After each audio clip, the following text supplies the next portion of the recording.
The Christmas Eve to Forget written by Vidal Martinez. As I flip through the pages, Sadie abruptly walks into the room wearing a sexy blue party dress. "I'm glad to see that you're reading the Bible," she says. I gently put the book on the counter. "I saw it here and well, I thought I'd look at it while I wait." She places her arms around my hips and pulls herself against my body. "Are you sure you want to do this, college boy?" she whispers. I lower my head, staring into her eyes while she rubs herself against me. "Yeah, it's what I do." She smiles. "Then you're lucky, not many men can have me." "I know." She lets go of me and points at the closet next to the hallway. "You will hide in there, if that's what you want." She lifts her upper lip and adds, "You're my Christmas gift. Are you sure you can pay me?" She reaches for me. "Yes, and here it is." She takes out the money from her purse. "I usually get paid after." "Take it." She shoves the money down my pants. I push away, looking at the closet door. "Remember the plan," she says. I laugh while pulling out a black ski mask from my back pocket. I put it on. "Now you look like the naughty burglar," she adds. "I was afraid you would say that." Sadie looks at the clock on the wall. "I better go. Midnight Mass already started." She grabs her jacket and runs toward the front door, turning off the lights in the house. "Don't fall asleep," she says. The front door slams shut as I notice in the corner of the living room the reflection of green, red, and blue blinking lights from her Christmas tree. I am about to approach the tree, when my cell phone vibrates. I answer it. "Where are you?" David asks. "I'm still at her house." "Well, hurry up. You're missing an awesome party, and Dad is asking for you." I walk into the closet and sit on a chair behind a large coat rack. "Guess what?" I ask. "What?" "This lady has a sick fantasy." "What did you expect?" "She's Mom's friend. Get this. She went to midnight mass, and when she gets back, I'm supposed to jump out of a closet, wearing a mask like a thief and attack her." "Attack her?" "Yeah, I'm supposed to rough her up a little, rip her clothes off and, do bad things to her next to her Christmas tree. And while her husband is out of town." "Yeah, crazy, and she has a Bible on the counter." "How weird is that?" "I know." "Well, hurry up before the party ends. Uncle Bob is already drunk."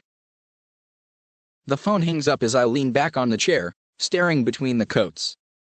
I reach for the closet door and close it halfway, giving me enough view of the living room and the Christmas tree.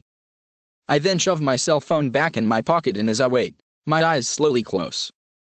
I wake up to a blast of cold air across my face with a horrible stench. I quickly sit up, peek between the coats, anticipating that Sadie has returned from midnight mass, but all I see is the blinking Christmas lights and something awkward behind the tree. I quietly reach forward, gently pushing two coats apart, looking more intently, and what I see is shocking. A creepy figure, tall, slender, bare, hairless with long arms and fingers, is touching the Christmas tree as though curious by the blinking lights. I push myself back in the chair, and as the creature moves around the tree, it has red blistered skin and a long tail like a kangaroo. I take a deep breath, clasp my hands together, when unexpectedly the creature starts to whistle to what sounds like a Christmas jingle. Disturbed, I reach for my cell phone, when the back door slams open. "I forgot my purse," Sadie shouts. With a loud scream, the creature jumps at Sadie. "Stop," she yells. I'm frozen still, and all I hear is the furniture being knocked over. "Help," Sadie whimpers. I close my eyes to a beastly grunt. "No," she cries.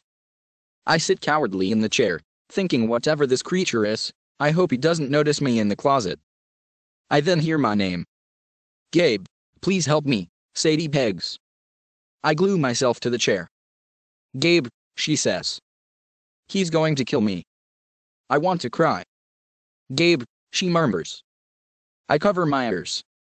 "I don't want to die," she moans.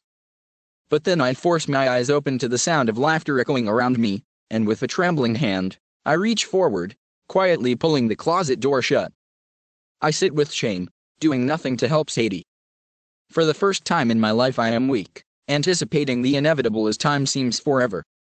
Now for sure the creature knows I am in the closet, but for some strange reason death is not upon me. Later on, when the house is once again silent, I pull off my ski mask and creep out of the closet to the sight of blood dripping off the Christmas tree. I look down the hallway, and what is left of Sadie, a butchered head, severed limbs, and a torn blue party dress, are scattered along the bloody floor. I gag, shoving my hand down my pants. I pull out the $500, drop it next to her Bible, and frantically run out of the house to the reflection of green, red, and blue blinking lights. The end. Bio. Vidal Martinez, inspired by the short story, The Cask of Amontillado, I started writing fiction about death, horror, and suspense. In February 2017, I published my first novel, Walking in the Shadows of Death and the Supernatural. I currently live in Las Vegas, New Mexico, which is located in the foothills of the Sangre de Cristo Mountains. When I'm not spending time with my family, I enjoy reading, the outdoors, and sports. My website, chubbyviatomedia.com, provides a platform for my writing.